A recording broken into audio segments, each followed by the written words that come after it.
Anda masih dibincang bagi pemirsa, saya ingin ke Mas Riza lagi. Mas Riza, menaikkan gaji buruh hingga 2,5 kali lipat dari gaji sekarang, tidak takut pengusaha kolaps dan investor lari, Mas? Jadi yang pertama, Pak Prabowo sih menyampaikan pentingnya peningkatan gaji di antara gaji buruh ya. 2,5 kali lipat itu mungkin tidak dalam proses tahun, disampaikan dalam progres 5 tahun ke depan ya. Kalau kita melihat progres peningkatan UMP ya di DKI Jakarta saja pada 2013 itu meningkat mencapai 43,8%. Ya. Jadi peningkatan yang luar biasa. Sebetulnya untuk mencapai apa yang disampaikan Bapak Prabowo dalam 5 tahun 2,5 kali lipat, itu cukup hitungan matematisnya sekitar 21% setiap tahun. 21% setiap tahun peningkatan gaji itu dalam 5 tahun ke depan itu mencapai 2,5 kali lipat. Jadi bukan angka yang fantastis. UMP sebetulnya yang seperti sekarang aja untuk DKI Jakarta, banyak pengusaha yang sudah mengeluh begitu. Kemarin kita juga sempat berbicara antara Kadin dengan buruh, banyak teman-teman Kadin yang juga mengeluh loh, Mas. Begini ya, jadi memang waktu Bapak Jokowi Ahok membuat kebijakan, memang agak fantastis ya, karena peningkatannya langsung 43%. Tadi saya sampaikan konsep Bapak Prabowo itu 21% per tahun, sehingga mencapai 2,5%. Tapi disampaikan oleh pemerintah daerah DKI karena memang sudah lama tidak ada peningkatan. Kita bisa maklumi itu. Ke depan memang harus ada satu angka yang stabil sehingga pengusaha khususnya tidak kaget ya. Jadi harus ada perencanaan yang komprehensif selama 5 tahun sehingga ke depan pengusaha bisa membuat perencanaan yang baik. Umpamanya Mas Riza juga pengusaha ya, nggak berat, Mas. Betul. Karya padat ya, pengusaha padat karya seperti tekstil, sepatu dan sebagainya, itu akan kaget kalau peningkatannya setiap tahun mencapai 43%. Tapi kalau 2%, dia harus merelokasi, adanya zoning namanya. Jadi kalau sudah di sekitar Jakarta tentu kan tinggi kebutuhannya. Kalau Mas Riza sendiri berat nggak sih, Mas, tahun 20% itu, Mas? Kalau buat pengusaha itu tidak berat ya, selama ada peningkatan produktivitas. Jadi bagi pengusaha yang penting ujung-ujungnya peningkatan produktivitas. Kita lebih senang membayar gaji buruh lebih mahal selama produktivitas semakin tinggi.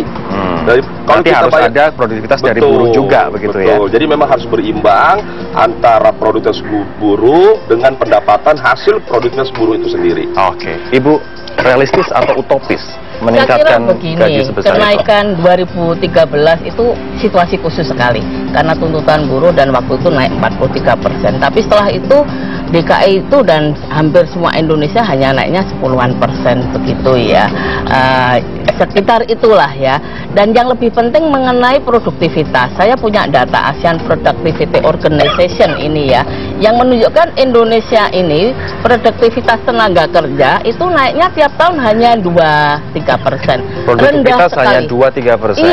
Iya, 2-3%. Dan tentunya kalau inflasi itu katakanlah kita bicara 7%-an, kenaikan yang real itu kalau berdasarkan produktivitas itu ya 10%. Ini dengan asumsi inflasi 7% itu sudah tinggi untuk Indonesia ya, mestinya kan bisa di bawah 5%. Sehingga oleh karena itulah yang penting ini kan kalau kenaikan upah gaji buruh itu saya yakin semuanya senang buruh ya. Tapi kan juga pengusaha ini Mas Reza pasti juga tahu kalau produktivitas naiknya hanya sedikit ya, seperti tadi ini pengalaman dari 2007 sampai 2011 itu tidak mungkin, sehingga harus ada lompatan kenaikan produktivitas dari buruh itu ya, diantaranya dengan membangun manusianya. Buruhnya itu yang dibangun ya, manusianya dibangun dengan pelatihan, dengan ya training dan juga dengan pelatihan agar supaya mereka juga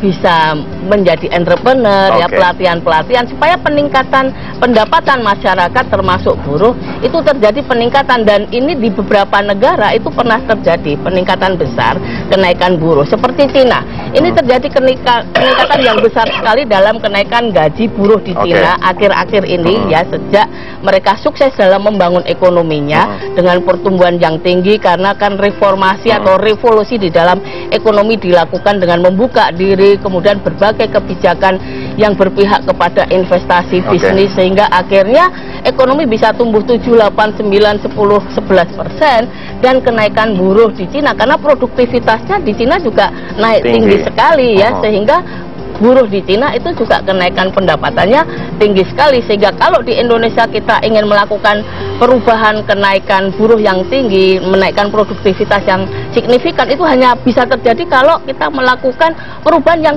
signifikan. Struktural seperti restorasi Meiji di Jepang, Samuel Udong di Korea Selatan, jadi di tidak China hanya reformasi. meningkatkan simple as meningkatkan gaji buruh, tapi juga meningkatkan produktivitas, karena produktivitas kita pun itu hanya akan bisa meningkat pesat kalau ada perubahan secara struktural dalam perekonomian kita. Karena nggak mungkin produktivitas naik tanpa perubahan struktural seperti kita lihat selama ini, makanya kenaikan produktivitas hanya 2-3%. Terakhir kita sudah sampai di bagian kesimpulan. Terakhir mohon singkat saja, Bu Sri, saya ke Anda terlebih dahulu. Apa yang Anda khawatirkan apabila masalah bangsa yang kompleks tapi hanya diselesaikan dengan uang? Saya kira itu tidak akan menyelesaikan masalah. Yang penting bangsa kita ini permasalahan ekonominya terutama ya itu adalah manusianya. Manusianya yang harus dibangun agar supaya mereka produktif, mereka berdaya saing dan juga kompetitif, terutama ASEAN Economic Community kan tahun depan sudah direalisir.